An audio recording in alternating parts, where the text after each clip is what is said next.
Hi, my name is Karen, and this is ADHD Friendly, where we talk all things well-being for the chronically distracted. Now, last year, as we all know, was a bit of a shit show, as was the year before that. But last year was also personally the best year I've ever had in my life. And it was a difficult year, but there was a few things that I did that really changed the game for me. And I wanted to share those in today's video because I think they might be helpful for you as well. Now, the thing that really kicked off the change for me started with a quote. And this is by Hendricks. A happy life is just a string of happy moments, but most people don't allow the happy moments because they're so busy trying to get a happy life. Boom. That one hit me in the gut, and I realized that for the first 50 years of my life, I had been chasing a concept of a happy life while ignoring the actual day-to-day existence that I was walking through. That idea just changed everything for me, and I realized that if I was going to have a happier life, it was up to me to make tangible changes to improve the day-to-day quality. Because let's face it, life is going to punch you in the face every once in a while, and you can't plan for that, but you can plan for everything else. So on that note, I want to walk through some major life categories where I made some changes, and you might want to do this as well. Under the first category is health, fitness, and self-care. And I think the most important thing for people with ADHD is to have structured self-care. That means you're taking care of yourself, but you're also setting up systems and environments and influences that remind you to continuously work on your self-care because we're not that great at remembering things.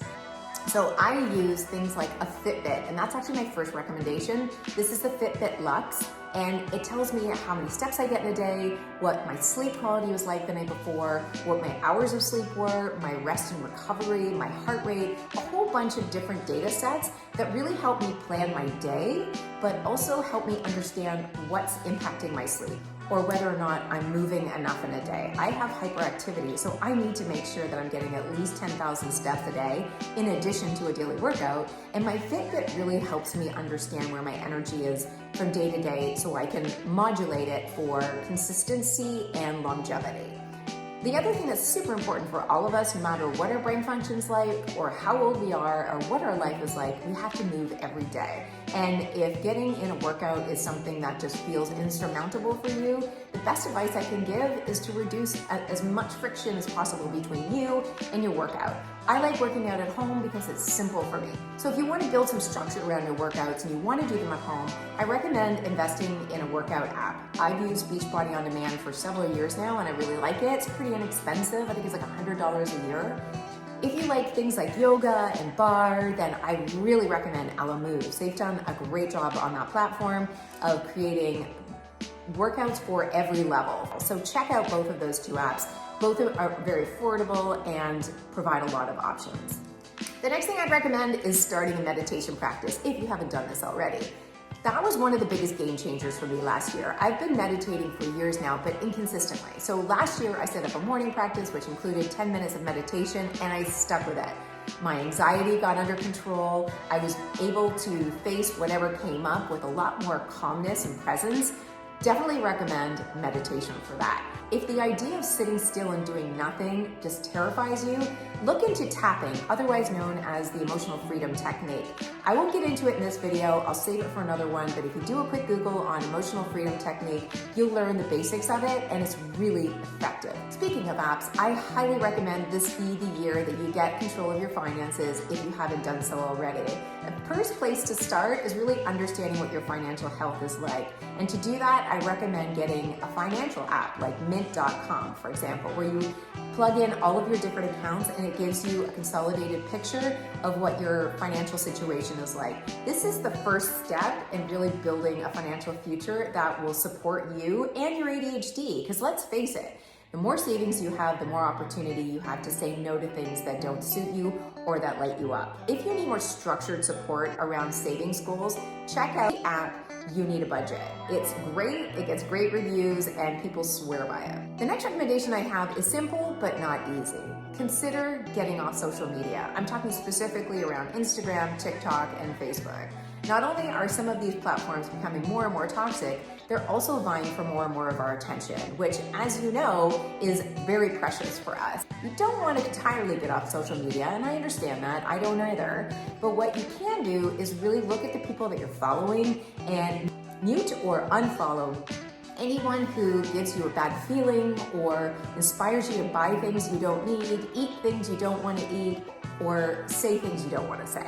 Just get rid of all of them. Look for people that light you up, make you feel better, and teach you things you can use in your daily life, like me. And you can find me on Instagram at Karen McGill, and I promise I will never encourage you to buy or say things that you will regret later.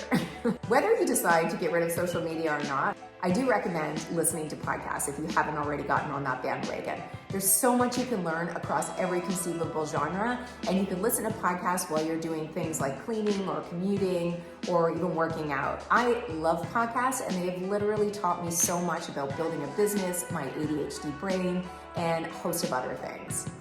Speaking of listening, I also love audiobooks, and there's a couple that I listened to last year that were big game changers for me. The first one is an ADHD book. It's called Your Brain Is Not Broken by Tamara Rosier. I love this book, and it really helped me understand my ADHD brain much better.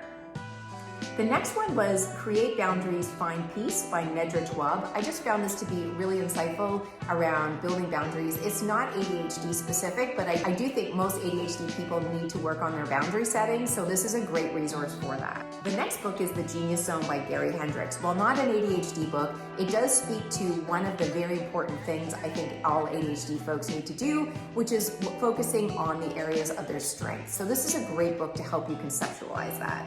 Two other books that I think are really important around time management and just understanding how precious time is 4,000 Weeks by Oliver Burkeman and The One Thing by Gary Keller and Jay Papasan. Both are really impactful and will help you take your time, energy, and focus a lot more seriously. So the last tool that I used last year that made a big difference for me that I want to share with you is asking yourself better questions. Instead of asking yourself really crappy questions like, why do I keep failing at this, or why can't I do that? Ask yourself empowering, solution-oriented questions like, what's the one thing I can do to make my life better this year? What's the one thing I can do to simplify my life this year? What's the one thing I can do to make my videos shorter? Asking yourself powerful questions that inspire solutions instead of rumination are gonna go a long way to improving the overall quality of your life. On that note, I'm gonna wrap up there. So if you like this video, give me a thumbs up, comment below, and share any other tips you have on creating your best life this year.